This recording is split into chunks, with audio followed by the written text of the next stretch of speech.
సంవత్సరాల తరబడి ఎన్ని మందులు వాడినా మీ మోకాల నొప్పులు తగ్గట్లేదా? ప్రాణ పెయిన్ క్లినిక్ లో అత్యాధునిక చికిత్స. దువ్వాడ ఎవరికి దక్కుతాడు? తాలి కట్టిన భార్య వానిక, లేదంటే స్నేహం చేస్తున్న మాధురిక? ఇప్పుడు ఈ ప్రశ్నకు సమాధానం కోసం రెండు తెలుగు రాష్ట్రాలు ఎదురు చూస్తున్నాయి. నాన్న కావాలి అంటూ తల్లి వానితో కలిసి కూతురు హైందవి కూడా పోరాటం చేస్తున్నారు. మాధురికి ఇంట్లో చోటు కల్పించిన దువ్వాడ భార్య వాణిని మాత్రం గడప కూడా తొక్కనివ్వటం లేదు.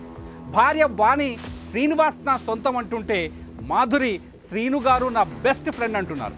ఈ పోరాటంలో గెలుపు ఎవరిది? న్యాయం ఎవరి వైపు ఉంటుంది? ఇదే ఇవాల్టి హాట్ టాపిక్.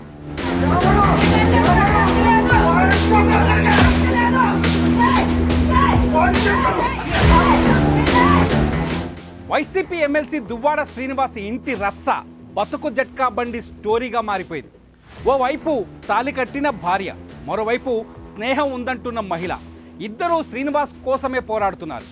దువ్వాడ శ్రీనివాస్ మాత్రం నాకు భార్య వద్దు, నా ఇంటి గడప తొక్కొద్దని వారిపై ఒంటి కాలు మీద లేస్తున్నాడు. శుక్రవారం రాత్రి నుంచి మొదలైన గొడవ ఇప్పటికీ వేడివేడిగానే ఉంది. రాజ్ తరుణ్ లావణ్య మధ్య జరిగిన రచ్చ కంటే దువ్వాడ ఇంట్లో జరుగుతున్న గొడవ రెండు తెలుగు రాష్ట్రాలను ఎక్కువగా ఆకట్టుకుంటోంది. ఇంతకీ దువ్వాడ శ్రీనివాస్కి అతని భార్యకు మధ్య విభేదాలేంటి? శ్రీనివాస్ ఎందుకు తన భార్యకు దూరం అయ్యాడు అంటే విచిత్రమైన విషయాలు తెరపైకి వస్తున్నాయి. దువ్వాడ శ్రీనివాస్, అతని భార్య వాణి ఇద్దరూ టెక్కలి నియోజకవర్గంలో మంచి పట్టున్న రాజకీయ నాయకులు. ఇద్దరికీ ప్రజల్లో ఆదరణ ఉంది. వైసీపీ నుంచి వాణి జెడ్పీటీసీగా పనిచేస్తున్నారు. అదే సమయంలో దువ్వాడ శ్రీనివాస్ పార్టీలో కీలక నేతగా ఉన్నారు, ఎమ్మెల్సీగా ఎన్నికయ్యారు. ఈ రాజకీయ పదవులే వీళ్ళ కాపురంలో నిప్పులు పోసాయని చెబుతున్నారు స్థానికులు. ఇద్దరి మధ్య చిచ్చును రాజేశాయని చెప్పుకొస్తున్నారు.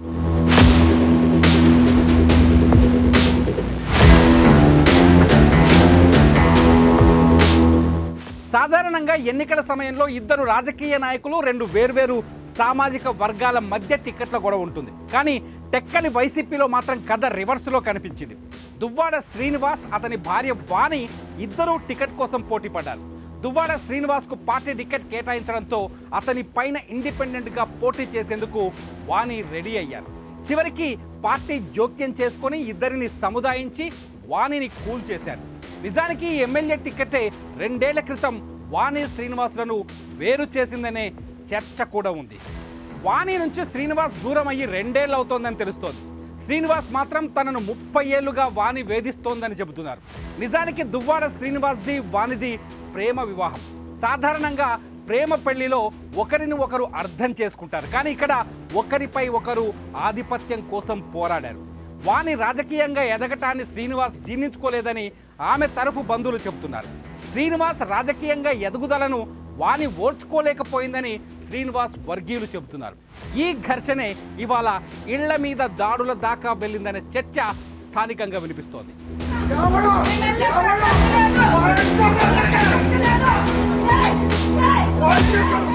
దువ్వాడ శ్రీనివాస్ ఎప్పుడైతే వాణికి దూరం అయ్యారో అప్పుడే మాధురి వీళ్ళ మధ్యలోకి వచ్చింది.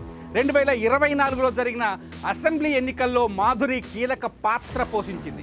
ఆమె తన ఎలక్షన్ కోసం 2 కోట్లు ఖర్చు చేసిందని శ్రీనివాస్ కూడా చెబుతున్నారు. ఇదే విషయాన్ని మాధురి కూడా చెబుతోంది.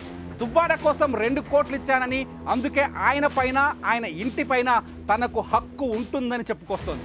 వాణి తన వ్యక్తిగత జీవితాన్ని అభాసుపాలు చేసింది కాబట్టి నాకు శ్రీనివాస్ పైన హక్కులు వస్తాయన్నట్టుగా మాట్లాడుతోంది. దీంతో దువ్వాడ ఎవరికి సొంతం అనే ప్రశ్న తెర మీదకి వస్తుంది. నాకు తెలిసి శ్రీను గారు పాలిటిక్స్ లోకి వచ్చి నీతి నిజాయితీ ఉన్న నాయకుడు ఎవరైనా ఉన్నారంటే శ్రీను గారే. అతను ఏమైనా కరప్షన్ చేయరు సంపాదించడానికి. అతని దగ్గర ఆస్తులు అంటూ ఏమీ లేవు, ఉన్నవన్నీ ఫ్యామిలీకి ఇచ్చేస్తారు. సో అతన్ని ట్రాప్ చేసి నేనేం లబ్ధి పొందాల్సిన అవసరం నాకు లేదు. నేను ఫైనాన్షియల్గా వెల్ సెటిల్డ్. నాకు వైజాగ్లో నాకు ఆస్తులు ఉన్నాయి. మా ఫ్యామిలీ వాళ్ళు శ్రీకాకుళంలో ఎవరికైనా చెప్తారు, చాలా వెల్ సెటిల్డ్ ఫ్యామిలీ.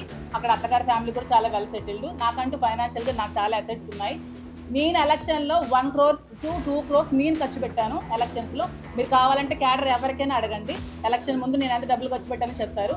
నా పర్సనల్గా నా అమౌంట్ నేను ఎలక్షన్లో ఖర్చు పెట్టి ఎలక్షన్ చేశాను. సో దేనికోసం ట్రాక్ చేయాల్సిన అవసరం నాకైతే లేదు. నిజానికి ఇప్పుడు టెక్కలిలో జరుగుతున్న గొడవ ఆస్తుల కోసమని కొందరు చెప్పుకుంటుంటే దువ్వాడ శ్రీనివాస్ పైన హక్కుల కోసమని మరికొందరు చెప్పుకుంటున్నారు.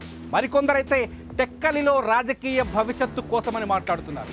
ఈ మూడింటిలో నిజమేదో అబద్ధమేదో అంచనా వేసే పరిస్థితి ప్రస్తుతం మనకు కనిపించడం లేదు. కానీ దువ్వాడ ఎవరికి సొంతం అవుతారన్నది మాత్రం ఇక్కడ ఆసక్తిని రేపుతోంది. వాణి ఆమె కూతురు శ్రీనివాస్ పైన హక్కులు కావాలని చెబుతున్నారు. మాధురి శ్రీనివాస్ పైన నాకు హక్కులు ఉంటాయని వాదిస్తున్నారు. మరి మీరేమంటారు? కామెంట్ చేయండి.